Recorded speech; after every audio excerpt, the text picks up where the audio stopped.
Buenos días. Acabo casi literalmente de despertarme y llego tarde. Me voy a perder la primera charla, que iba sobre revolución en el teatro esloveno, me parece. Pero al final no he podido. ¡Maldito despertador!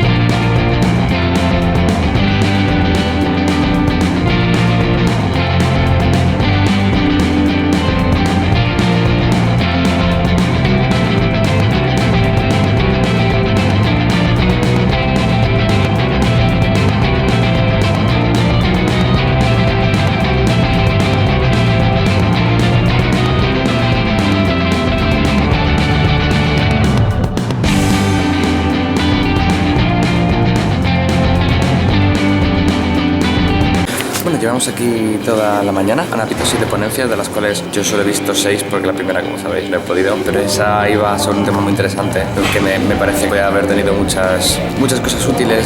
Las estrategias de movilización después de la independencia de Eslovenia. Luego ha habido una ponencia sobre el marxismo y la evolución del teatro marxista en India. Lo que pasa es que me cuesta un montón entender el acento indio, entonces no me he enterado mucho, pero me interesó muchísimo lo que estaba contando. Otra ponencia sobre Darío Fo y las implicaciones del gesto y del tipo de teatro que hacía Darío Fo, qué implicaciones tiene el gesto en la política. Y de eso también ha hablado del último ponente de la primera parte de la mañana, que ha hablado sobre Tian de Croo. Hablaremos sobre él en el canal, pero es un mimo. De Croo no venía de una familia muy rica ni nada así, y trabajó siempre en muchos trabajos manuales. Él tenía mucho sentido de cómo el gesto puede representar también todo un universo político. De hecho, se mencionaron varias obras en las que De Croo precisamente hacía bellos trabajos manuales, y la manera de hacer bellos trabajos manuales que podemos considerar mundanos era su forma de hacer política. La segunda parte de las ponencias ha sido maravillosa. Ha sido algo que no me esperaba, además. La primera ponencia ha sido sobre teatro profesional, que incluye a gente con síndrome de Down, y ha hablado sobre una historia de una chica que se llama Marcia, y lo que hacía, que desobedecía muchísimo, que no hacía caso, pero que había muchas cosas que se podía aprender de ella, y luego al final era muy efectivo a nivel escénico. Luego han hablado del teatro documento como teatro comunitario, así como a grandes rasgos diré que el teatro documento es un tipo de teatro no ficcional, teatro de lo real, como decíamos ayer. Consiste en hablar de un sucesor que realmente pasó, pero de una manera teatral, o sea, que tiene puntos subjetivos, aunque estés contando la historia real. Y el teatro comunitario es un teatro que en principio es para crear comunidad. Entonces hablaba de que cómo hacer un link entre ambas, ¿no? Y por último, una ponencia sobre teatro que incluye lenguaje de signos en las representaciones. Me ha parecido una pasada porque son obras de teatro que están en 2 idiomas a la vez, el lenguaje de signos checo y en checo, y que tiene una poética muy concreta, ¿no? O sea, realmente han conseguido mezclar el lenguaje de signos con el lenguaje hablado, y realmente utilizan el lenguaje de signos como un elemento dramatúrgico, un elemento escénico. Ahora es la pausa para comer, así que vamos a ver qué tal se da la tarde. En el ínterin quería aprovechar para enseñaros una cosa. Quería enseñaros la entrada. Aquí está la cabina de producción. Y por cierto, me he comprado un libro. Sí, no he podido evitarlo. Aquí tiene una publicación regular de la escuela y pues me he comprado pues esto. Problemas técnicos. Por cierto, he de confesar que soy un poco estúpido porque básicamente se me ha olvidado el cuaderno para tomar notas y voy a tener que apuntarlas ahora en el móvil. Ay, notas mías, ¿qué haría yo sin vosotras?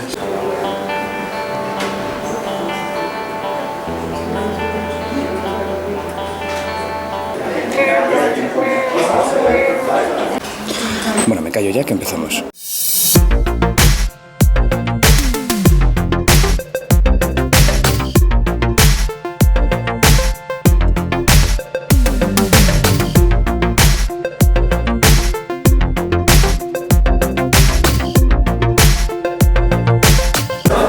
Antes de comerme el pisco labis os cuento. Bueno, esta vez me ha costado un montón entender, porque ya el cansancio está empezando a agitarse, pero bueno, he intentado. La primera ponencia ha ido sobre el teatro británico. Bueno, el teatro británico en principio no es muy político, está más versado en el realismo, pero ha ido sobre cómo, durante toda la movida que pasó durante la guerra de Irak, hubo una reacción en el teatro británico de representar tragedias y solas con la intención política de reivindicar lo absurdo que les parecía a ellos que Gran Bretaña fuese la guerra de Irak. Por otro lado, lado, se ha hablado del teatro iraní, que de nuevo he vuelto a tener problemas a entender el acento.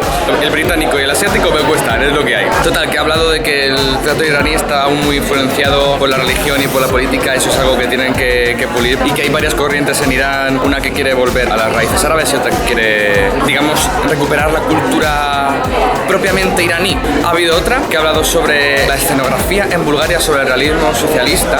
El realismo socialista es una corriente que impuso Stalin, que impuso Stalin en la Unión Soviética, y el único estilo que era permitido por el gobierno. Y por último, una que me ha parecido muy interesante y relaciona bastante con el teatro de Boal, evidentemente tiene sentido porque Brecht y Boal estaban muy relacionados. Brecht le tenéis en este vídeo y Boal en este otro vídeo, al menos una cosa así como intermedia para que entendáis cómo va, pero habría que hablar de ellos dos en profundidad. Bueno, de todos los que se han hablado aquí habría que hablar en profundidad. Es que hay muchísima gente de la que hablar de teatro, es que no abarco todo, es que lo siento, no abarco todo, no puedo contaros todo.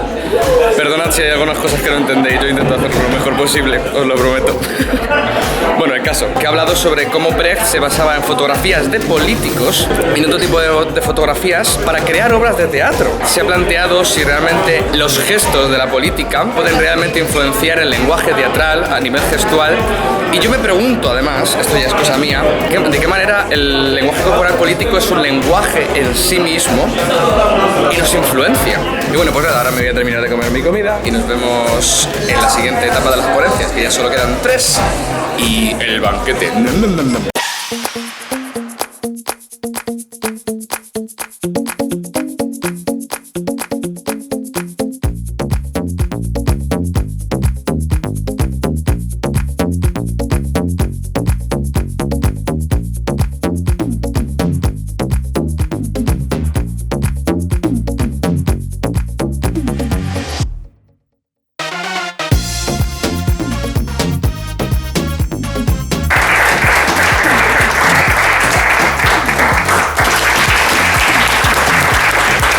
Pues acabó lo que se daba, ya hemos terminado la ponencia y estas dos últimas han ido sobre qué es la ideología y qué es la normatividad y de qué manera eso influye en teatro participativo. Por otro lado, uno sobre qué es el teatro interactivo y el teatro inmersivo, de qué manera nos relacionamos nosotros con el teatro y cuál es la función social de los actores y los espectadores en el teatro.